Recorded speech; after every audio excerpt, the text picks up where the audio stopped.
Imagine firing up your snowblower on the first big snowfall, only to hear it choke, sputter, or lose power when you need it the most. And the surprising culprit behind many of these failures is the air cleaner housing.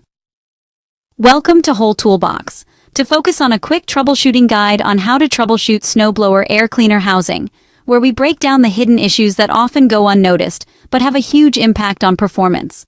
Your air cleaner housing is more than a simple cover. It is the shield that keeps snow, dust, and debris from entering the engine, ensuring clean airflow and proper combustion every time you start your machine.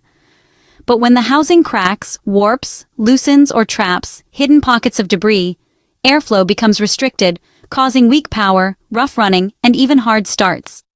Begin your inspection by shining a bright light inside the housing to spot cracks, loose components, or warping along the edges. Next, check if the air filter is properly centered and sealed, because even a slight misalignment can throw off the engine's air balance. Run the machine and listen closely. If it surges, sputters, or struggles under load, your air intake may be compromised. And remember, some damage is not visible at first glance. Vibrations, fuel fumes, and heat can slowly distort the housing over time. If you notice major deformation, persistent clogging, or continuous performance issues that persist even after cleaning, it is time to replace the entire air cleaner housing to restore optimal airflow.